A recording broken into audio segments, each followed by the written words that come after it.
Rajunan Abdul Raja Al-Padang Lawasi, kami persilahkan falyatafaddal masykura. Allahu Akbar.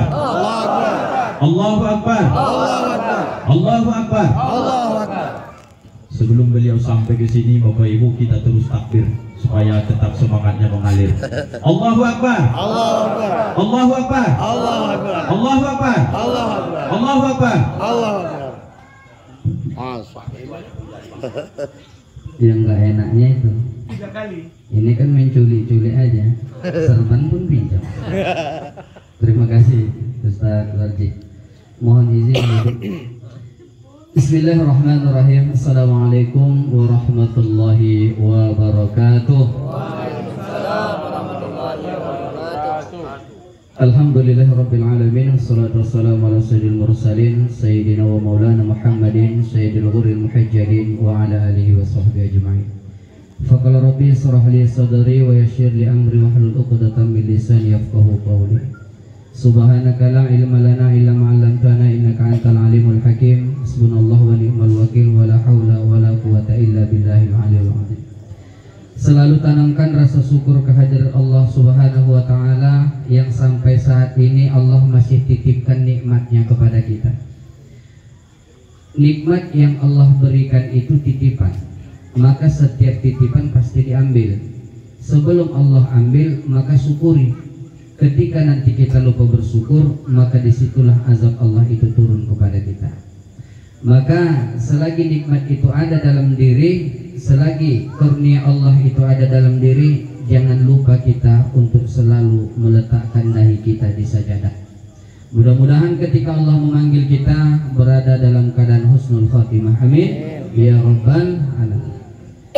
Salawat salam kepada Rasulullah sallallahu alaihi wasallam. Allahumma shalli wa sallim wa barik alaihi. Mudah-mudahan beliau berkenan memberikan syafaatnya kepada kita di hari yaumala yanfa'u malun wala banun illa man atallaha biqalbin salim. Yang sama kita muliakan Bapak Dr. Kiai Haji Andi Sidomulyo. Mudah-mudahan Allah selalu limpahkan berkah, Allah selalu berikan kesehatan kepada beliau. Kepada pengurus inti IKMI Kabupaten Rokan Hulu, Bapak Ibu hadirin wal hadirah yang dirahmati Allah Subhanahu wa ta'ala. Yang paling susah dilakukan itu 3 Bapak Ibu. Yang pertama basile di muka pendekar. Yang kedua makan di depan mertua. Yang ketiga bicara di depan guru. Kalaulah tahu tadi saya mau tampil di sini pakai jubah saya. Ini pakai baju kekecilan, serban pinjam. Jadi teringat tadi Dr. Andi mengatakan ini akan dijadikan kampung peradaban. Teringat saya Mekah Bapak Ibu. Mekah itu dulu paradigma masyarakat itu kan Abu Jahal di situ, Abu Lahab di situ. Mudah-mudahan di sini tak ada Abu Jahal, ya Pak? Ada Abu Jahal di tangan. Jadi Makkah itu dulu kita kenal kampung yang amburadul, kampung maksiat, tempat orang-orang kafir ngumpul. Itu Makkah. Maka ketika Rasulullah datang, ketika Rasulullah diutus, maka peradaban itu berubah. Makkah yang dulunya kita kenal tempat maksiat, Makkah yang dulu kita kenal tempat orang berjudi, zina, minuman keras dan sebagainya, ketika Rasul datang berubah. Sehingga sekarang kita lihat, saya mau tanya Bapak Ibu, mana lebih cantik Ka'bah daripada Borobudur? Jujur, mana lebih cantik? Cantik yang Borobudur Pak. Jangan bilang Ka'bah. Tapi kenapa orang berbondong-bondong datang ke Ka'bah, tidak ke Borobudur? Karena di Ka'bah itu mereka mendapatkan ketenangan. Nah, peradabannya. Kampung ini dulu dikenal kalau orang keluar dari sini orang mendehem. Dari mana Mas? Bintang. Kan begitu tadi cerita. Saya cuma menyambung loh. Pernah enggak Pak? Belum. Belum. lewat sering cari lumut. Jadi kalau paradigma ini kita rubah dengan apa? Dulu orang tua kita bilang begini, kalau kau ingin melihat bagaimana peradaban sebuah kampung, maka kau lihat masjidnya. Kalau kau ingin melihat bagaimana peradaban masyarakatnya, sifat masyarakatnya, tengok halamannya. Kalau halaman rumahnya bersih, biasanya orang di rumah itu bersih, sopan-sopan. Kalau masjidnya ramai, biasanya masyarakatnya adem, ayem, toto tentrem, kertora harjo. Kemari Palo Jinawi, toto tentrem, kertora harjo. Bahasa Bataknya macam mana? Dinggan jasudina, halak isi. Sekira-kira begitu. Jadi lihat masjidnya, kalau masih lebih banyak kipas anginnya, masih lebih banyak tiangnya dari umatnya, berarti ucok. Tahu ucok? Umur cukup, otak kurang. Iya. Masjid orang azan masih lebih banyak kipas angin dari jamaahnya. Ini kan mengherankan. Bapak sombong, gak mau datang ke masjid. Orang azan gak mau datang ke masjid. Majelis taklim tak mau datang ke masjid. Suatu saat bapak mau tidak mau harus datang ke masjid. Saking hebatnya, gak mau dia berada di belakang imam, mesti di depan imam. Ini preman sih pak. Bupati saja pak datang ke masjid di belakang imam. Ini enggak, saya tidak terima kalau di belakang. Jadi mau di mana? Di depan. Bacaannya berlain. Bukan lagi hadis al-fatihah baca ayat. Apa hadis al-fatihah? Allahumma gfir lahum warhamhum. Kalau bapak sudah dibawa, ibu sudah dibawa ke situ, jangan coba-coba balik ke kampung ini. Ya pak? Kalau sudah dibawa ke masjid dengan cara disolatkan melintang seperti ini, jangan sekali-kali datang ke masjid. Jangan sekali-kali datang ke kampung, jangan sekali-kali datang ke rumah. Walaupun Anda kenal orang sekampung itu.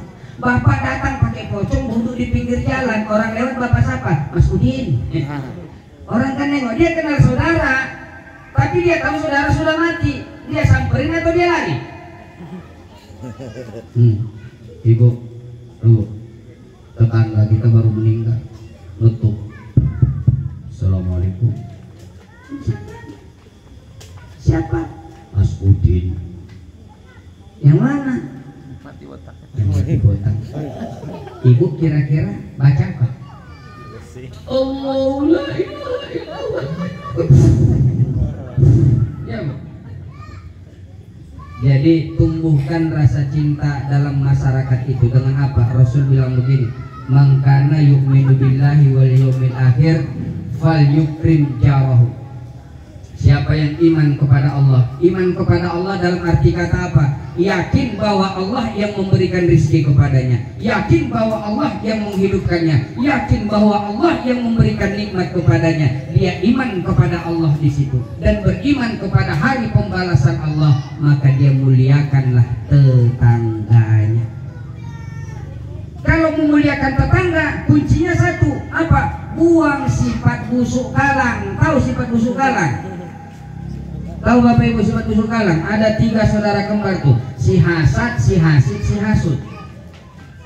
Ini jangan sekali-kali kalau Bapak Ibu punya anak kembar 3 besok, jangan buat ini namanya. Hasad orangnya, hasid sifatnya, hasud perbuatannya. Orang yang beli kulkas dia yang kedinginan, orang beli tanah dia yang masuk kubur. Ciri-cirinya bagaimana? Satu. Ibu-ibu nih, saya kasih tahu ciri-cirinya satu. Apa? Suka mengintip dari jendela. Tuh. Kalau ada yang seperti ini, periksa jantung kita. Kalau ke rumah sakit nggak terdeteksi bu penyakit, berhenti NMAX di depan rumah tuh, bodoh jantung kita. Besoknya datang lagi mobil Pajero di depan rumahnya, dirawat kawan di rumah sakit. Apa pesan dia sama keluarganya? Kalau besok ibu mati, tolong mintakan maaf sama tetangga. Apa saling rupanya? Sakit hatiku karena dia beli Pajero. Kalau masih ada sifat seperti ini, kampung itu tidak akan indah. Kenapa? Asam. Asal lewat sianu, selera makan hilang. Asal lewat sianu, jantung berdebar. Asal lewat sianu, muka merah padam. Tidak akan ada kerjasama. Intinya nanti bagaimana? Ketika masih ada hal seperti ini, datang perintah misalnya gotong royong bersama. Nah, di situ sudah mulai. Maka yang paling indah itu apa? Penuhkan masjid, damaikan hati, jalin persaudaraan. Bapak Ibu, saya yakin yang tinggal di sini bukan cuma dari sini saja. Ada yang dari Medan, ada yang dari Jawa, ada yang dari Riau, macam-macam kita. Bapak Ibu, apakah sudah ada niat Bapak Ibu ketika SD bakal tinggal di sini? Apa sudah ada niatan ketika SMP bakal membangun rumah di sini? Siapa yang mengarahkan Bapak Ibu ke sini? Langkah, jodoh, rizki, pertemuan, maut, Allah yang atur. Dipertemukan Allah kita di sini. Dipersaudarakan Allah kita di sini. Dijalin Allah tadi silaturahmi kita di sini. Supaya apa? Supaya kita saling mengenal. Karena persaudaraan yang paling indah adalah persaudaraan karena nilai agama yang tertanam di dalam diri kita. Kalau Bapak Ibu bersaudara karena hartanya, ada masanya harta itu akan kita tinggalkan. Kalau Bapak Ibu bersaudara karena pekerjaan, Anda menjadi tenaga kerjanya, maka masanya nanti Anda akan meninggalkan pekerjaan itu. Tapi kalau persaudaraan yang kita sambung ini, yang kita jalin ini karena Allah Subhanahu wa Ta'ala, maka yakin dan percayalah persaudaraan inilah yang akan kita bawa fit dunia wal akhirah. Terakhir, berapa menit tadi? 15. Terakhir, Rasulullah bilang begini, kita yang merantau di sini yang saya maksud bukan ke Lintang ini, tapi ke dunia ini. Sudah berapa liter air yang Allah ciptakan yang Bapak Ibu habiskan? Sudah berapa karung beras yang kita masukkan ke dalam perut? Apakah sudah sebanding rizki yang Allah berikan kepada kita dengan rasa syukur yang kita panjatkan kepada Allah? La in syakartum la azidannakum wa la in kafartum inna azabi lasyadid. Kita syukuri nikmat Allah itu, Allah tambah. Sebentar lagi Bapak Ibu kita akan balik. Wahzizada kamilan fa inna safaru bait. Cukupkan bekal kalian. Perjalanan kita masih sangat jauh, Pak. Habis dari sini kita akan berada di alam barzah. Dua preman yang tak pernah takut kepada siapapun telah menanti kita di situ. Yang satu namanya Mungkar, yang satu namanya Nakir. Si Mungkar bertanya, si Nakir menghukum. Sekarang bangga Pak, tidak usah sholat, tak masalah. Tidak ada paksaan Bapak harus sholat. Bapak Kadus tidak mungkin datang ke rumah Bapak. Kalau Bapak tidak sholat nanti akan saya tidak kasih PHK. PKH. Sekira-kira begitu. Tidak ada Kadus datang seperti itu. Kalau kalian tidak sholat, tidak mau datang ke masjid, maka BLT tidak akan diberikan. Tidak ada. Silahkan mau sholat, mau tidak sholat terserah. Bapak Ibu malas sholat sekarang, nggak mau sujud sekarang, ada masanya Bapak Ibu tidak akan sujud lagi. Tidak mau ngaji tak masalah, ada masanya nanti Bapak Ibu pengen ngaji tak bisa ngaji lagi. Kapan itu? Ada lagunya. Suara Ustaz Joni tadi bagus, kalau saya kan cempreng. Bila Israel.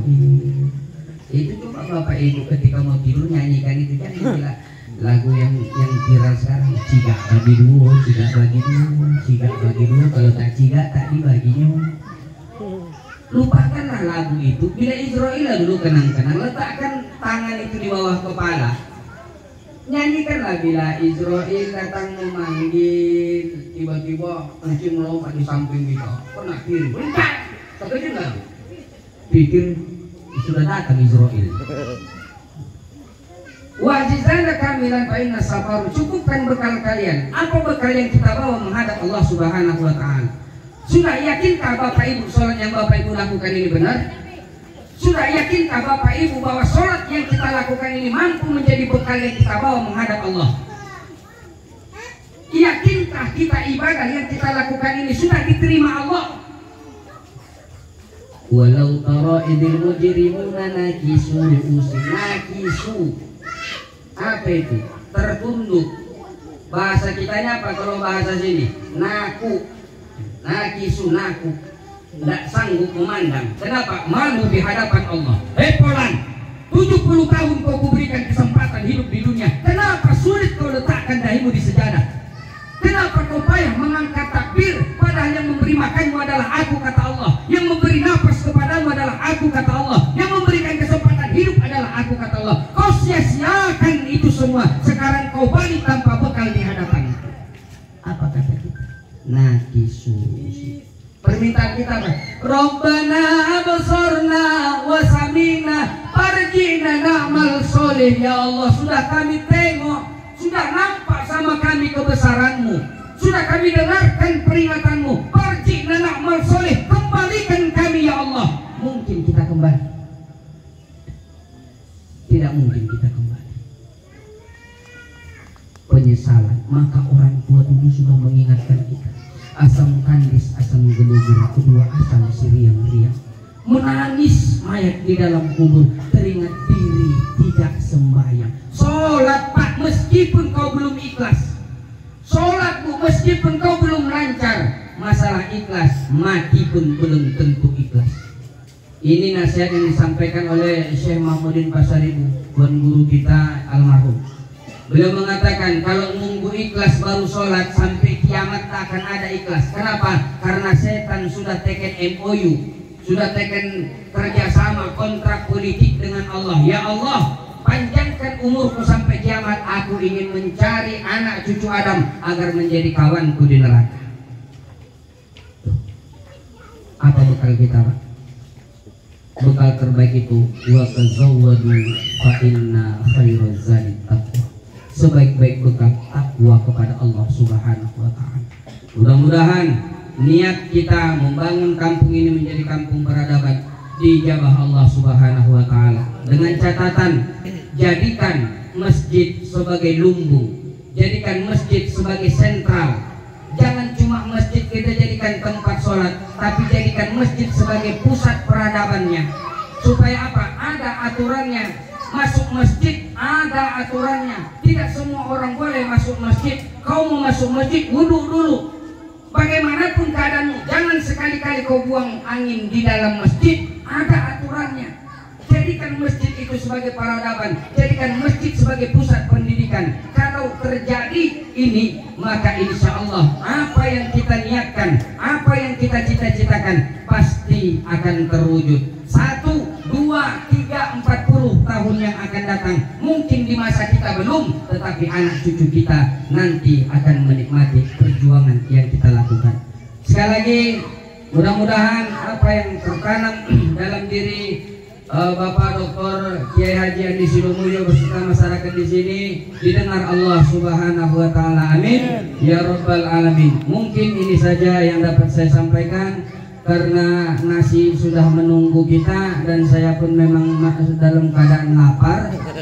Sama-sama kita di sini makan. Ini saja, lebih kurang mohon maaf, mohon ampun kepada Allah. Wallahu muwaffiq ila aqwamit thoriq. Assalamualaikum warahmatullahi wabarakatuh. Allahu Akbar. Allahu Akbar. Allahu Akbar. Bang, ketinggalan minumnya. Terima kasih.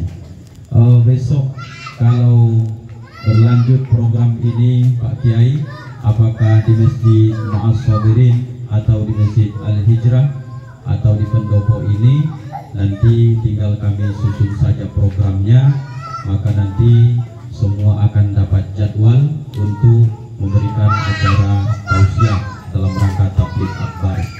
Untuk bulan besok kalau sudah mulai disusun, kita rekomendasi Ustadz Heldi dulu, karena beliau yang agak viral sekarang kan. Habis beliau nanti baru Ustadz Deswan. Kita yang sudah tua-tua ini mudah pensiun tak kuat lagi, maka berganti-gantian nanti. Ini Bapak Ibu jujur, supaya hati Pak Kiai Andi Sidomulyo tenang. Ini biarpun ceramah ini berapi-api, ini dipastikan tidak ada kami hitung-hitungan honornya, lillahi ta'ala, supaya jelas Bapak Ibu. Dan Ustadz Abdul Rojak pun abang jangan terlalu berharap lebih.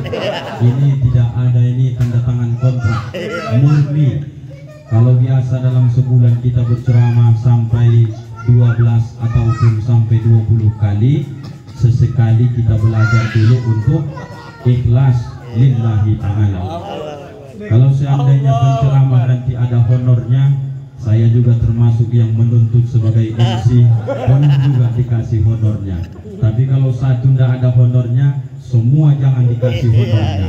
Begitulah kira-kira Pak Kiai. Ada niat Pak Kiai mau disampaikan berapa besaran honornya penceramah atau bagaimana? Semuanya ikhlas lillahi ta'ala. Kita peruntukkan Bapak Ibu untuk daerah Bintam ini, program-program IKMI kesini nanti, kalau kita bersama-sama